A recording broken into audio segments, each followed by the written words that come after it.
দীর্ঘদিনের পরে ৩০-৩৬ বছর ছাত্র রাজনীতি শেষ করে এ পর্যন্ত এই সকলে আলিপুরের নাম জন্ম। ১৭ বছর পরে আজকে জেলা প্রশাসকের কার্যালয় এত সুন্দর হয়েছে, এটা দেখার সৌভাগ্য আজকে আমাদের হয়েছে ১৭ বছর পরে।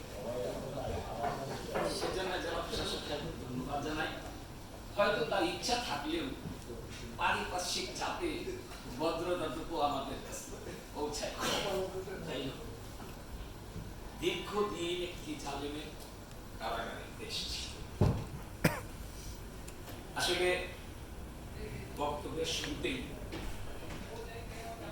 এই যে স্বাধীনতার যে একটা শব্দ উঠেছে বাংলাদেশে, নতুন স্বাধীনতা, এই স্বাধীনতাকে যারা অর্জন করবার জন্য নিজের জীবন দিয়েছে শত শত ছাত্র বন্ধুরা, তাদের মুখের মাঠে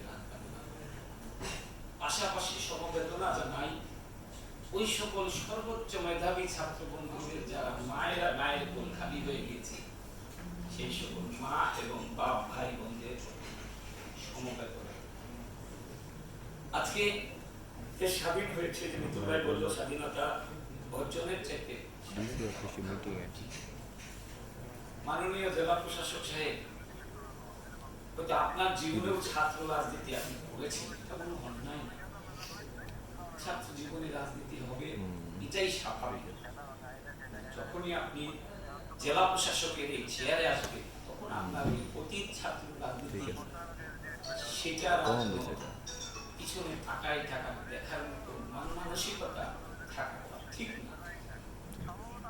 আপনাকে আমি উদ্দেশ্য এই কারণেই বলছি যে সারা বাংলাদেশে এই প্রশাসনকে জুলুম করে আপনাদের চেয়ারের উপরে জুলুম হয়েছে, আপনাদের চেয়ারের উপরে জুলুম হয়েছে, আপনাদেরকে দিয়ে একটি সংঘবদ্ধ চক্র